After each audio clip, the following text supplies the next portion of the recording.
Dans la grande et paisible forêt d'Iloba, chaque lever de soleil était une symphonie. Les oiseaux lançaient leurs plus belles mélodies, les fleurs s'épanouissaient en un arc de couleurs. Et les buissons croulaient sous le poids de délicieuses baies rouges, juteuses à souhait, dont tous les habitants de la forêt raffolaient.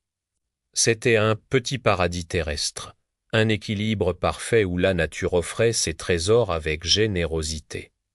Mais un matin, le chant des oiseaux s'est tu. Un silence étrange a remplacé la joie habituelle. Les habitants, sortant de leurs terriers et de leurs nids, découvrirent une scène de désolation.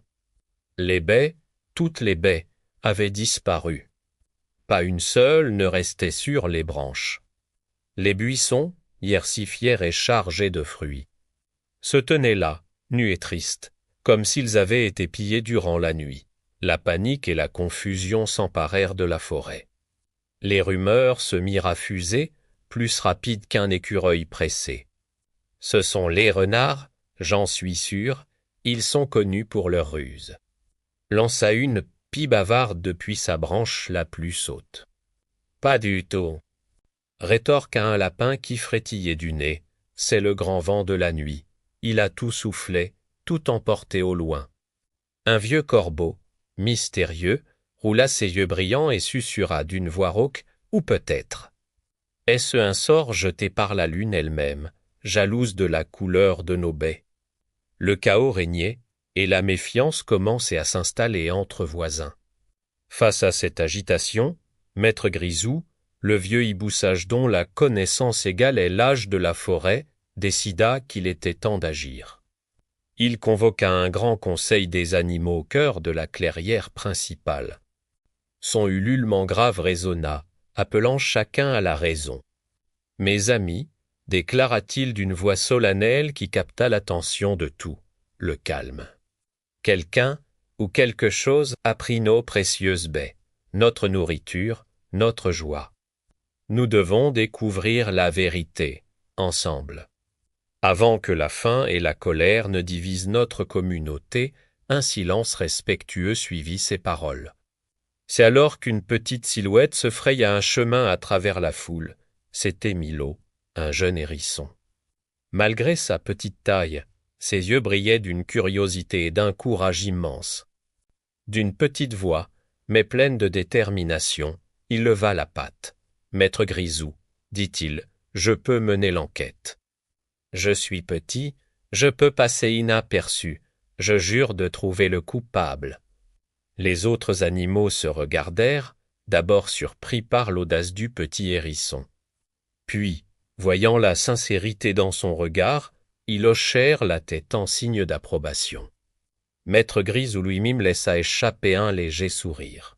« Très bien, Milo et la forêt placent sa confiance en toi, et c'est ainsi que Milo, le petit hérisson, devint détective pour un jour.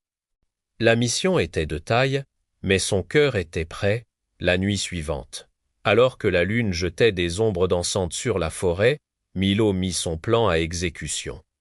Il se cacha derrière un des buissons dénudés, parfaitement dissimulés sous de grandes feuilles de fougère. L'air était frais, le vent chuchotait des secrets aux arbres, et les lucioles clignotaient comme de petites étoiles venues se perdre sur terre. Milo attendait, patient, chaque sens en alerte.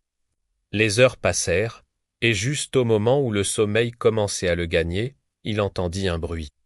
Un craquement, puis des pas, légers, presque silencieux. Une ombre se dessina, se déplaçant avec une grâce furtive à travers la clairière.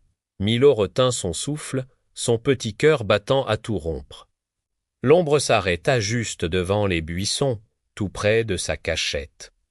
Il vit une patte délicate se tendre et cueillir les quelques rares baies qui avaient échappé au pillage. Au moment où un rayon de lune perça les nuages, éclairant la scène, Milo put enfin voir le visage du voleur. Sa surprise fut immense, Nora. La loutre, pensa-t-il, stupéfait. C'était impossible. Nora était l'une des créatures les plus douces et les plus aimées de la forêt. Elle était connue pour sa gentillesse et son rire cristallin qui résonnait près de la rivière. Jamais elle ne ferait de mal à qui que ce soit, alors pourquoi? Pourquoi volait-elle les baies dont toute la communauté dépendait? Confus mais déterminé à comprendre, Milo décida de ne pas se montrer. Il laissa Nora finir sa récolte, puis, se déplaçant avec la plus grande précaution, il la suivit. La loutre quitta la clairière et se dirigea silencieusement vers la rivière, son territoire habituel. Milo la suivit à distance, se cachant derrière les troncs d'arbres et les touffes d'herbe. Nora traversa la rivière à la nage, puis s'enfonça dans un épais rideau de roseaux que peu d'animaux osaient franchir. Milo hésita un instant, puis, rassemblant son courage, il la suivit. Derrière les roseaux se trouvait l'entrée d'une grotte dissimulée, dont l'existence était inconnue de la plupart des habitants de la forêt.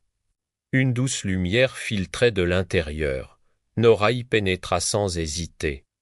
Le cœur de Milo battait la chamade. Qu'allait-il découvrir, le trésor caché de Nora? Un complot plus vaste? Il s'approcha doucement de l'entrée et jeta un œil à l'intérieur. Ce qu'il vit le laissa sans voix. La grotte était éclairée par des dizaines de coquillages phosphorescents accrochés aux parois, diffusant une lumière apaisante. Et là, sur des lits de mousse douce et fraîche, reposaient une dizaine de petits animaux. Il y avait un oisillon avec une aile cassée, un jeune lapin avec une patte blessée, une petite souris qui tremblait de fièvre. Tous étaient malades ou blessés. Et au milieu d'eux se tenait Nora. Avec une douceur infinie, elle écrasait les baies rouges pour en faire une pulpe et la donnait délicatement à manger aux petits patients. Milo observa, fasciné. À mesure que les animaux avalaient le remède, il semblait qu'un miracle se produisait. Les blessures paraissaient se refermer, les fièvres tombaient, et les petites créatures retrouvaient un peu de force et de couleur. Il comprit alors, Nora ne volait pas. Elle ne prenait pas les baies par cupidité ou par méchanceté. Elle les utilisait pour soigner. Ces baies rouges, en plus d'être délicieuses, possédaient des vertus curatives que seule Nora, la guérisseuse secrète de la forêt, connaissait. La honte envahit le petit hérisson. Il avait soupçonné une amie, il avait imaginé le pire.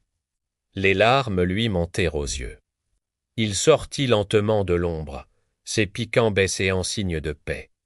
En le voyant, Nora sursauta, mais son visage s'adoucit aussitôt en voyant l'expression de Milo Nora, murmura-t-il, la voix tremblante.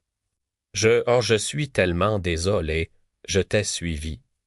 Je croyais que tu étais une voleuse. » La loutre lui offrit un sourire tendre et bienveillant. Elle s'approcha et posa une patte humide sur sa tête piquante. « Ce n'est rien, petit détective, dit-elle doucement. Tu as fait ce que tu pensais juste pour protéger la forêt.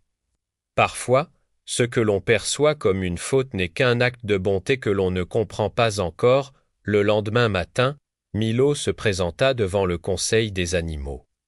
Il ne désigna pas un coupable, mais raconta toute l'histoire.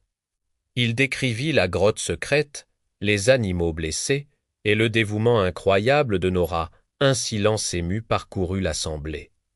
Maître Grisou, le vieux hibou, ferma les yeux un instant, puis hocha la tête avec une profonde sagesse.